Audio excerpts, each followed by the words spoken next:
करुणा के सागर तथागत गौतम बुद्ध को नमन करती हूँ। बोधिसत्व बाबा साहब डॉक्टर भीमराव अम्बेडकर को शत नमन करती हूँ। हमारे बहुजन समाज में जन्मे सभी संतों गुरुओं महापुरुषों को नमन करती हूँ। आज इस बहुत महोत्सव में दूर दराज से आए हुए आदरणीय भिक्षु संघ को सादर बंदामी और जो हमारे यहाँ बहुत सुंदर गायकों की टीम आई हुई है और इसके साथ ही साथ आसपास के 8 जिलों से ही नहीं बल्कि मुझे भरतपुर राजस्थान से भी लोग मिले, हरियाणा के भी लोग मिले, आसपास के प्रदेशों से भी जो लोग आए हुए हैं। आप सबको मैं एक लाइन से संबोधित करूंगी क्योंकि 10 साल बाद आपसे मुलाकात हो रही है, पूरे 10 साल बाद। तो एक लाइन से संबोधित करूंगी कि गुड मॉर्निंग बोलते हैं तो सुबह की पहचान होती है, गुड मॉर्निंग बोलते हैं तो सुबह की पहचान होती है, गुड इवनिंग बोलते हैं तो शाम की पहचान होती है, वालेकुम अस्सलाम बोलते हैं तो अल्लाह की पहचान होती है, कुछ लोग राम नाम भी कहते हैं तो शायद उनके भगवान की पहचान होती है। पर हम कहते हैं कि ये भी बोलने से इंसान को इंसान की पहचान होती है। सबको जय भीम, जय भीम, जय भीम। नारा इसलिए लगवा रही हूँ क्योंकि बाबा साहब के नाम का डर बहुत हो रखा है लोगों में, बहुत जबरदस्त डर हो रखा है। और कोई छोटे मोटे लोगों को डर नहीं है, संसद में बैठे हुए लोगों को डर हो रखा है। इसलिए ये आवाज नोएडा तक सीमित नहीं रहनी चाहिए, नोएडा से दिल्ली तक जानी चाहिए। जय भीम। बहुत बहुत शुक्रिया। गाना इतनी देर से सुन रही थी, बहुत अच्छे अच्छे सिंगर्स गा रहे थे। सपना जी भी बहुत अच्छा गाए, विशाल बहुत अच्छा गाए, मंजीत मेहरा भाई बहुत अच्छा गाए, सभी साथी लोगों का। लेकिन एक चीज जो मुझे लग रहा था कि इतनी दूर से इतनी ज्यादा संख्या में जो लोग आए हुए हैं, हम सब लोग यहाँ से कुछ लेके जाएं, कुछ विचार लेके जाएं, कुछ विचार परिवर्तन करके जाएं। तो आप सब लोगों के लिए कुछ कुछ छोटी छोटी बातें कहूंगी कि जैसे हमारे बीच में संत शिरोमणि गुरु रविदास महाराज आए, संत कबीर आए, बाबा साहब डॉक्टर अम्बेडकर आए, ज्योतिबा फुले आए, पेरियार रामास्वामी नायकर आए, बाबा साहब आए, कांशीराम साहब आए। इन तमाम महापुरुषों की जयंतियां हम लोग हर साल मनाते हैं, इनको श्रद्धांजलि अर्पित करते हैं। लेकिन क्यों करते हैं, क्यों करते हैं हम इनको श्रद्धांजलि अर्पित, क्यों हम इनको बार बार नमन करते हैं? क्योंकि इन्होंने हमें उस हीरो के बनाया कि जो शोषित समाज था, जो दबा कुचला समाज था, उसको सम्मान स्वाभिमान की लड़ाई लड़ना सिखाया इन्होंने। उनको नीचे से ऊपर उठा करके आत्मसम्मान के साथ जीना सिखाया। इसलिए हम इनको सम्मानित करते हैं। जैसे कि जब धार्मिक पाखंड में हमारा ये देश डूबा हुआ था, जहाँ पे शरीर को धोना, शरीर को गंगा में स्नान करना या नदी में स्नान करना पवित्रता की निशानी माना जा रहा था, ऐसे में संत कबीर कहते हैं, अरे मलमल धोए शरीर को, धोए नमन का महल, और नहाए गंगा गोमती, अरे बैठे महल। ये संत कबीर जी कह रहे हैं। जब देश पाखंड में डूबा हुआ था, ऐसे में जिसने कभी औपचारिक शिक्षा नहीं ग्रहण की, कभी स्कूल नहीं गए, उन्होंने कहा कि अरे शरीर को धोने से क्या होगा, ये मन तो तेरा मैला ही है, तो चाहे कहीं भी नहा ले, तेरा मन गंदा है तो तू हमेशा गंदा ही रहेगा, तो कभी उच्च नहीं हो सकता। इसी प्रकार संत शिरोमणि गुरु रविदास महाराज अपनी बातों से तमाम बातें जो हम लोग के बीच में बातें कही, उसमें सबसे बड़ा प्रहार जाति व्यवस्था के ऊपर किया। जब कहा कि जात जात में जात है, झूठे न को बात, और लड़का समाधि जी नहीं सके जब तक जात में जात। अचर्म मांस और रक्त का तन का बना आकार, अरे नजर पसारे देख लो सारा जगत जमा है। जब वो कह रहे हैं ये बात कि अरे चमड़ा मांस और रक्त का शरीर बना हुआ है, तो नजर पसार के देखो हर एक व्यक्ति तो चर्म मांस और रक्त से बना है, हर एक व्यक्ति तो चमार है, तो फिर क्यों अपने आप को कोई श्रेष्ठ मान रहा है, कोई नीचा मान रहा है? तो संत शिरोमणि गुरु रविदास महाराज एक विचार लेके जाते हैं, जो धार्मिक पाखंड में देश डूबा हुआ था, उनको उससे निकालने के लिए और जाति पाति के भेदभाव को खत्म करने के लिए उन लोगों ने हम लोगों के अंदर आत्मविश्वास जगाया कि ऊंच नीच, कहते हैं रविदास जन्म के कारण है होत न को नीच। अरे रविदास की जाति पाति का रोग करता है मनुष्य को नीच। ये जन्म के कारण कोई ऊंच नीच नहीं होता, ये तो नीच करती है ओछे कर्म की खींच। जो तुम्हारे गंदे कर्म है, बुरे कर्म है, इससे तुम नीचे बनते हो। तो हमें आत्मविश्वास जगाया, जो सम्मान के हकदार हम थे उस हक को दिलाने का काम हमारे महापुरुषों ने किया, संत लोगों ने किया। जब सामाजिक सम्मान की बात आई तो पेरियार रामास्वामी नायकर, महात्मा ज्योतिबा फूले ने आंदोलन किया। उन्होंने कहा कि हम तुम्हारी बनाई हुई जाति व्यवस्था को नहीं मानते, हम ठोकर मारते हैं। हमने सत्य शोधक समाज बनाया, हमने आत्मसम्मान का मूवमेंट चलाया। पेरियार रामास्वामी नायकर ने आपको हमको सम्मान दिलाने के लिए इस व्यवस्था के खिलाफ मोर्चा लिया। उसके बाद आते हैं बाबा साहब डॉक्टर भीमराव अम्बेडकर। बाबा साहब ने भारत का संविधान लिख करके जो महापुरुषों के द्वारा बताया हुआ रास्ता था, उस रास्ते पे चलने के लिए एक बहुत दमदार दस्तावेज हमारे सामने खड़ा कर दिया। क्योंकि ये देखिए कि इस दुनिया क्या ये कह लीजिए, इस भारत देश में राजा राम और सीताराम की लड़ाई चल रही है। और राजा राम सीताराम की लड़ाई कैसे चल रही है, जो हम लोग गांव में एक कहानी के माध्यम से बताते हैं। एक गांव में एक ऊंची बिरादरी का व्यक्ति आकर के रहने लगा। उसने गांव की एक महिला से शादी कर ली, कथा वथा कह करके उसका परिवार चलने लगा, परिवार पालने लगा। फिर उसके बच्चे हो गए, 2 बच्चे हो गए, तो उसका परिवार चलना मुश्किल हो गया। उसने कथा कहने की फ्रीक्वेंसी की वो जल्दी नहीं कर दी कि ज्यादा से ज्यादा कथा कहूं जिससे कि ज्यादा पैसा मिले, मेरा परिवार चलता रहे। फिर उसके बाद जब बच्चे सयाने होने लगे तो उसका खर्चा चलना और मुश्किल हो गया। तो उसने तय किया कि मैं अपने बच्चों को प्रधानी का चुनाव लड़वा देता हूँ। तो उसने अपने दोनों बच्चों को प्रधानी का चुनाव लड़वा दिया और रोजाना गांव वालों के बीच में जाके कहता, अरे ये राजा राम बहुत नालायक है, राजा राम कोई काम नहीं करता, मुझे एक गिलास पानी तक नहीं देता। देखो प्रधानी के चुनाव में सीताराम बढ़िया आदमी हो सकता है। बच्चे उसी के हैं दोनों, लेकिन अपने एक बच्चे के खिलाफ समाज में बोल रहा है। सब कहते हैं हाँ बेटा हो तो सीताराम जैसा, राजा राम जैसा बच्चा नहीं चाहिए। तो इस राजा राम और सीताराम की लड़ाई में सीताराम चुनाव जीत जाता है। अरे मैं आपसे पूछूं तो घी किसके घर की खिचड़ी में गिरा, शासन सत्ता किसके घर की खिचड़ी में आई, किसके घर के हिस्से में आई? उसी आदमी के घर के हिस्से में ना आई। 5 साल तक खाने पीने का इंतजाम बहुत अच्छा हो गया। 5 साल के बाद जब दोबारा प्रधानी का चुनाव आया, उसने फिर दोनों बच्चों को चुनाव में उतार दिया और अब से क्या कहने लगा, देखो सीताराम ने प्रधान रहते हुए ना तो हैंडपंप लगवाया, ना तो किसी को मकान बनवाया, ना तो कोई सड़क बनवाई, तो कोई काम नहीं किया। सीताराम बहुत बेकार है, अब की बार राजा राम को चुनाव लड़ना चाहिए। जनता भोली भाली थी, जनता ने सोचा सही कह रहा है, तो इस बार राजा राम को चुनाव लड़वा दिया गया, राजा राम को जितवा दिया गया। तो फिर से पूछती हूँ, किसके घर की खिचड़ी में गिरा? उसी आदमी के घर की खिचड़ी में गिरा है, यानी शासन सत्ता तो मेरे घर में रह गई। इस राजा राम और सीताराम की लड़ाई में भाई वाली से लड़ाई नहीं खाना था।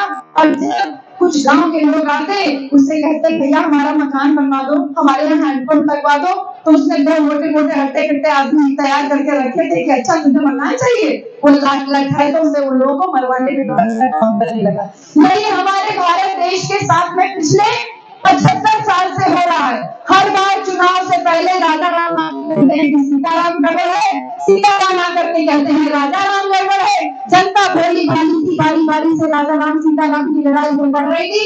लेकिन इस राजा राम और सीताराम की लड़ाई में कांशीराम बड़ा हो जाता है और कांशीराम कहता है कि में चलने नहीं दूंगा। वही बाबा साहब जिन्होंने भारत का संविधान लिख करके आपको हमको एक सम्मानजनक जिंदगी दिया, उस सम्मानजनक जिंदगी को आगे बढ़ाने के लिए कांशीराम साहब आते हैं। वो जनता से सवाल करते हैं कि तुम्हें आगे बढ़ना है? बोलती है जनता हाँ। बोले कैसे आगे बढ़ोगे? बोले बाबा साहब ने रास्ता दिया है। तो बोले रास्ते पे चलते हो? तो बोले कि अरे बाबा साहब तो हमको एक एक्सप्रेस वे बना के दिए, उबड़ खाबड़ रोड नहीं बना के दिए, एक एक्सप्रेस वे बना के दिए भारत के संविधान के रूप में। जनता बोली अरे हम लोग गरीब हैं, एक्सप्रेस वे पे कैसे चलेंगे, हम लोग तो खेत में खड्डंडी में रहने वाले हैं। और साहब आके कहते हैं अरे तुम गरीब नहीं हो, तुम्हारे पास वोट की ताकत है, ताकत का एहसास कराते हैं। और जब उत्तर प्रदेश में 4 बार मुख्यमंत्री बनाते हैं तो इस बात का एहसास कराते हैं कि तुम अपनी शक्ति से, अपनी संख्या के बल से, अपने वोट की ताकत से शासक बन सकते हो। साहब कांशीराम ने जो सम्मान का मूवमेंट चलाया। ये सम्मान की लड़ाई लगातार बहन कुमारी मायावती जी के नेतृत्व में चल रही है। लेकिन इस बात को ध्यान रहे कि जब जब समाज महापुरुषों के नाम पे या महापुरुषों के बताए हुए रास्ते पे चलता है, तब तक समाज आगे बढ़ता है। अगर हम बात करें तो ये इतिहास रहा है, मानव का इतिहास, मानव सभ्यता का इतिहास रहा है कि हजारों संस्थाएं, हजारों जो विचार हैं वो समाज को रेगुलेट करने के लिए, समाज को नियंत्रित करने के लिए बनाई जाती है। जैसे कि वो विचार बारी बारी से आते हैं, कोई आए, कोई नया तमाचा खाया, उसने नया विचार दिया, लेकिन समय के साथ वो सारे विचार विलुप्त हो जाते हैं। जो नहीं विलुप्त होता है वो यही है, वो है धर्म और पूंजी। धर्म और पूंजी दोनों एक साथ चल रही है। किस तरीके से एक साथ चल रही है? जितने भी आडंबर, पाखंडवादी, दकियानूसी परंपराएं हैं, ये सब पूंजी को बटोरने के लिए चल रहे हैं। मैंने तमाम कथावाचकों को देखा है, वो कहते हैं सब मोह माया है। बहन जी कहते हैं सब मोह माया है और खुद बड़ी बड़ी गाड़ियों में घूमते हैं। कहते हैं रुपया पैसा मोह माया है और खुद पैसों का अंबार लगाए हुए हैं। बच्चों से कहते हैं मोह माया है और घरों में देखिए तो एक से एक लग्जरी चीज उनको मिलती है। तो ये धर्म जो है ना, इसके ऊपर सीधा प्रहार करते हैं तो लोगों की भावनाएं आहत होने लगती है, क्योंकि धर्म विश्वास की चीज है। विश्वास से आस्था बनती है, आस्था से भावना बनती है और उसी भावना से मनोवृत्ति बनती है। जो पहली कथा जो आती है हमारे बगल में, पहला बोर्ड के बाद, बाबा साहब के बोर्ड के बाद जो दूसरा बोर्ड लगा है, मन ही प्रधान है। ये बौद्ध धर्म में जो धम्मपद की पहली गाथा है वो यही कहती है, मनो कुंभम गमा धम्मा, मनो से क्या मनोमया, मन साचे पद उठेगा, भासती व करोतिहा, ततो न सुख मन हेती, छाया व अन्न पायनी। मन ही सारी बातों का अगुआ है, मन ही सारी बातों का प्रधान है। सारी बातें मन से ही शुरू होती है और मन से ही खत्म होती है। अगर हम सच्चे मन से, खुशी मन से कोई कार्य करते हैं तो सुख हमेशा हमारे पीछे लगा रहता है, जैसे हमारी छाया हमारे पीछे लगी होती है। तो इसी मन से, इस मनोबल को ऊंचा करने के लिए ये जो आज सांस्कृतिक महोत्सव इस नोएडा की धरती पे इतने विशाल रूप में जो आयोजन हुआ है, ये आपको हमको पावर दे रहा है, ये आपको हमको ताकत दे रहा है और यहाँ से हमको ताकत लेकर के जानी है। क्योंकि बुद्ध ये कहते हैं, भगवान बुद्ध ये कहते हैं कि किसी बात को इसलिए मत मानना कि कोई महापुरुष कह के गया है, किसी बात को इसलिए भी मत मानना कि कोई पढ़ा लिखा व्यक्ति कह रहा है, किसी बात को इसलिए भी मत मानना कि सदियों से परंपरा चली आ रही है। जैसे बहन जी पिछली बार जब 10 साल पहले आपके यहाँ आई थी, तभी मैंने आपसे बात कही थी, लेकिन आज तमाम नए लोग यहाँ पर नजर आ रहे हैं, तो फिर वही बात कह रही हूँ कि जो सदियों से परंपरा चली आ रही है, स्पेशली हम औरतों के लिए, हम लोगों को तर्कपूर्ण तरीके से इन सारी बातों को सोचना है कि जब हमारी शादी होती है तो सिंदूर केवल औरतों को क्यों लगाया जाता है, आदमियों को क्यों नहीं लगाया जाता। ये बातें हम लोग गांव में अक्सर बोलते हैं कि भाई शादी होती है तो दोनों को पता चलना चाहिए। क्यों भाई बाबू, दोनों का पता चलना चाहिए ना कि शादी हुई है। अकेली औरत ही क्यों पता चलती है कि उसकी शादी हुई है। तर्क करना सीखिए। अगर हमने तर्क करना सीखा तो हम बदलाव ला सकते हैं, लेकिन केवल तर्क से ही बदलाव नहीं आ सकता, क्योंकि हमने तमाम ऐसे घरों को भी देखा जो बहुत साधन संपन्न है, जो बहुत पढ़े लिखे हैं, बहुत अच्छा सब कुछ है उनके पास, लेकिन इसके बावजूद घर के बाहर वाले रूम में तो बाबा साहब का फोटो झूठा है, लेकिन घर के अंदर वाले रूम में वो तमाम वैज्ञानिक सोच को झूठा दिखाने वाले बाकी लोग विराजमान रहते हैं। इसलिए बाहर तर्क करना बहुत आसान है, लेकिन व्यक्तिगत जीवन में अगर हमने सब मालूम कर लिया, हमारी इस आज की बात में अगर ये तमाम जो बहनें हमारी आई हैं, अगर तर्क करना अपने परिवार में शुरू कर दें तो हम एक नई पीढ़ी को जन्म दे सकते हैं, एक नए विचार को परिवर्तित कर सकते हैं। क्योंकि ये लड़ाई केवल विचार की है।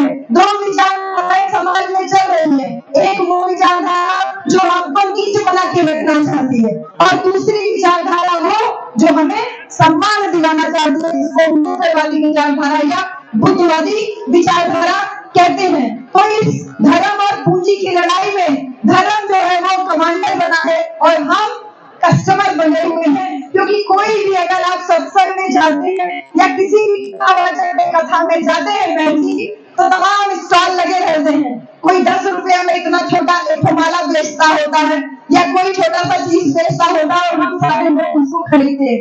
आज ये सांस्कृतिक जो आपके यहाँ पर ग्रेटर नोएडा में है और इसमें जो तमाम स्टॉल लगे हुए हैं, ये तमाम स्टॉल इस बात को चीख चीख के गवाही दे रहे हैं कि आपको और हमको ये लड़ाई जो सम्मान और स्वाभिमान की है, वहाँ पे हमारे प्रतीक हमारे घरों में पहुँचने चाहिए। मेरी बहनों, यहाँ पे जितने स्टॉल है वो सब खाली लगाने चाहिए।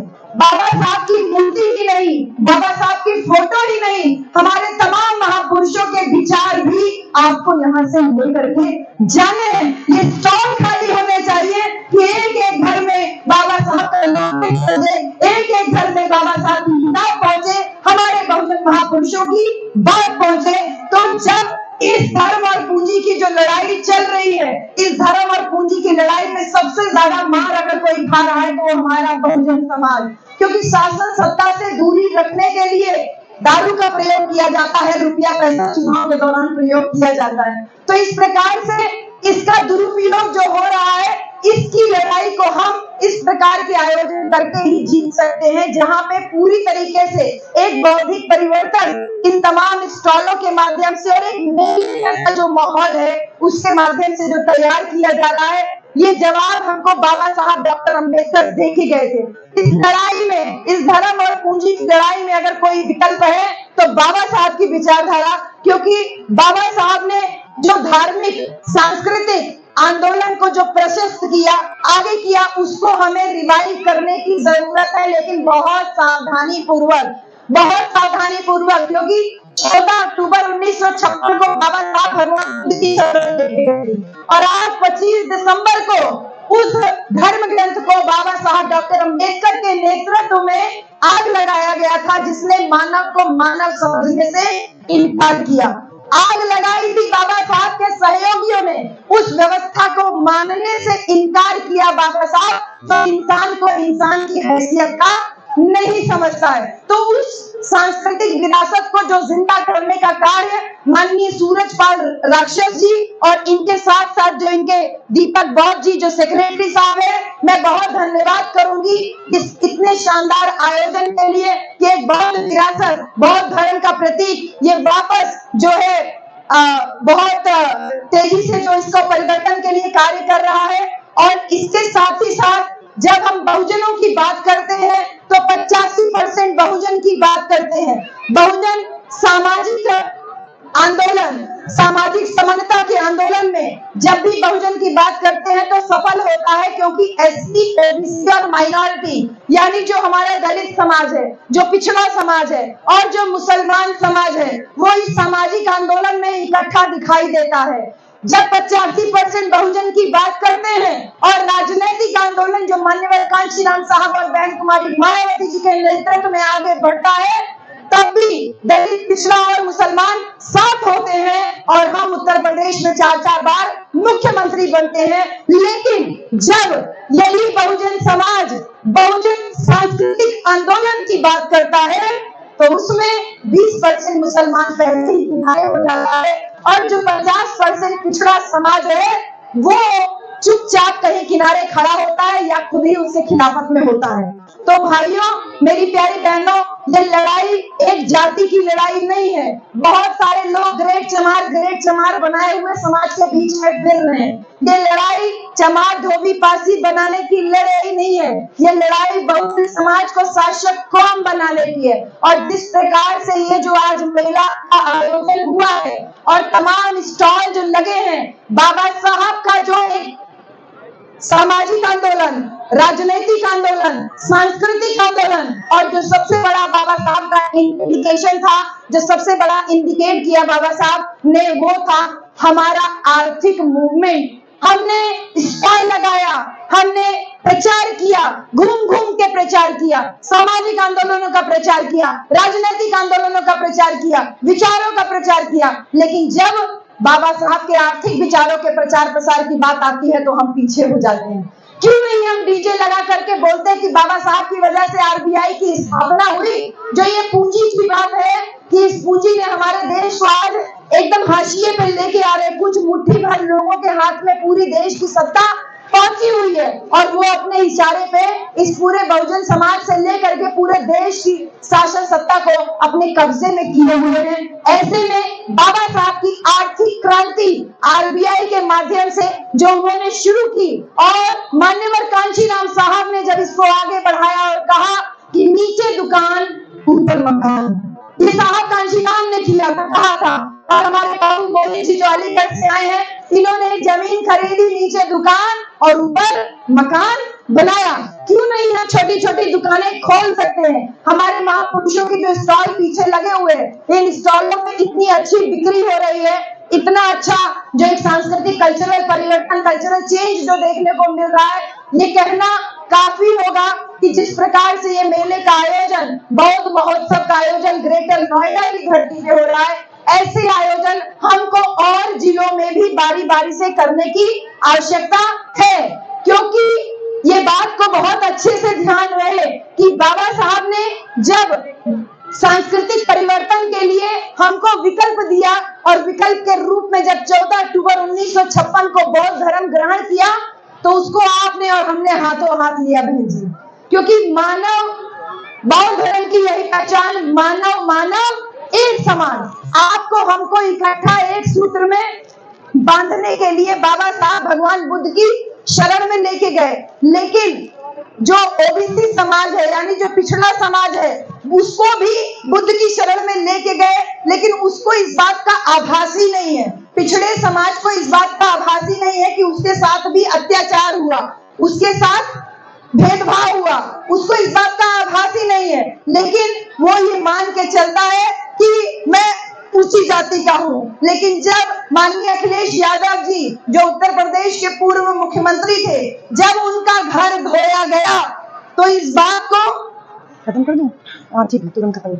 जब उनका घर धोया गया तो इस बात को लोगों को समझ में आया कि तुमने जिले के नाम चेंज किए, संभल जिले का नाम चेंज किया, रविदास नगर जिले का नाम चेंज किया, तमाम बहुजन महापुरुषों पंचशील नगर हापुड़ का नाम चेंज किया, तमाम जो जिलों के नाम तुमने चेंज किए। जब तुम्हारा घर धोया गया तो तुमको पता चला कि तुम भी नीच समझे जा रहे हो, शूद्र समझे जा रहे हो, छोटा समझे जा रहे हो। इसलिए मेरा आह्वान है कि वो तमाम ओबीसी के लोग जो आज हम लोगों के मंच पे वक्ता बने हुए हैं, नेता बने हुए हैं, लेकिन जब चुनाव आता है तो अपनी जाति के नेताओं के साथ हेलीकॉप्टर में बैठ के घूमते हुए नजर आते हैं।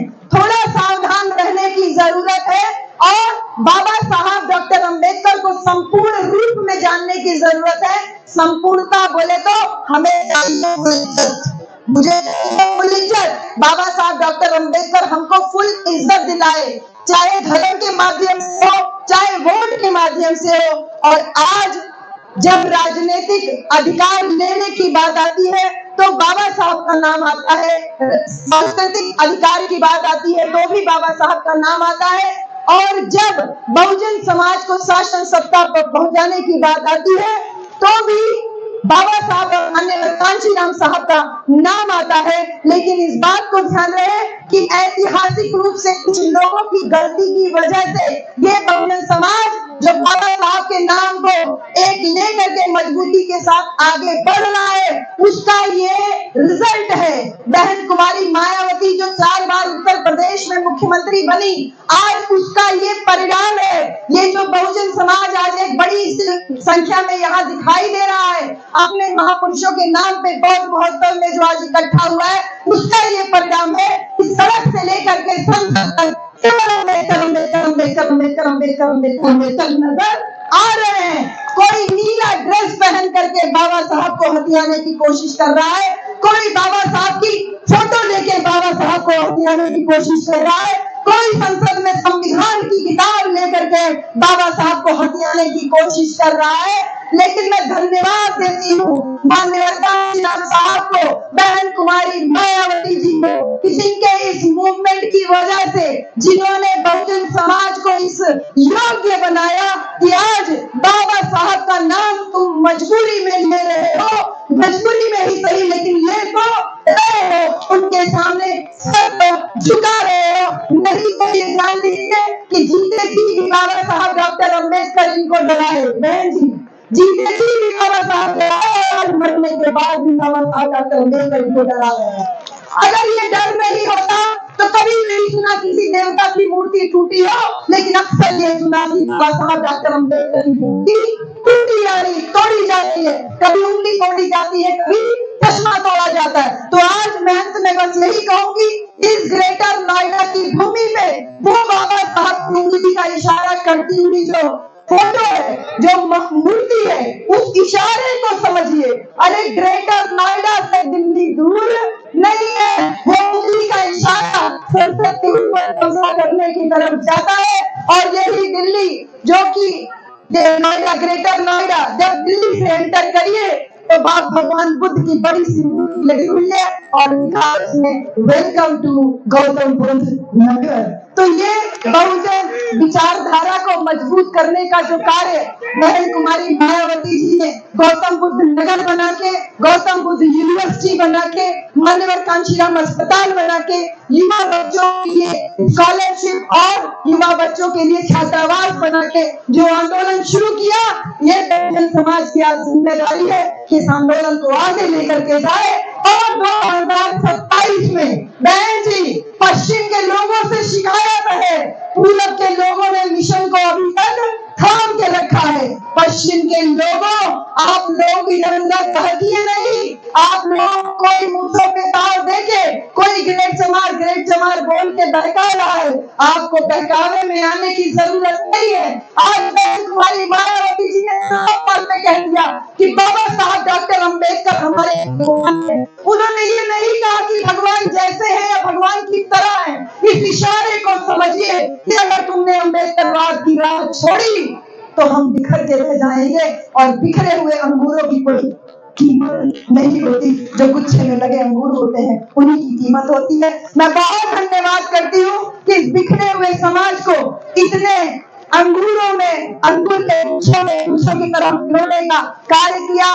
मोतियों की माला बनाने का जो प्रयास इस बौद्ध महोत्सव के माध्यम से, ये जो पूरी टीम दिख रही है, जिसमें नौजवान साथी भी हैं, वरिष्ठ साथी भी हैं, भाई सूरजपाल राक्षस जी के नेतृत्व में, इनके संरक्षण में जो ये टीम काम कर रही है, ये टीम निश्चित रूप से आने वाले समय में नए परिवर्तन लेके आएगी। मेरे प्यारे बच्चों, आप जब बुलाओगे आपकी ये बहन, आपकी बेटी आपके बीच में यहाँ मौजूद रहेगी। बहन जी का जब ऐसे सर पे हाथ पड़ा था ना मेरे बच्चों, कि जान लो बहन जी का जब पैर छुआ, हमने बहन जी मेरे सर पे ऐसे हाथ रखा तो उन्होंने इस बात को मतलब और वो हाथ मेरे ऊपर नहीं है, वो हाथ हम सारे लोगों के ऊपर है।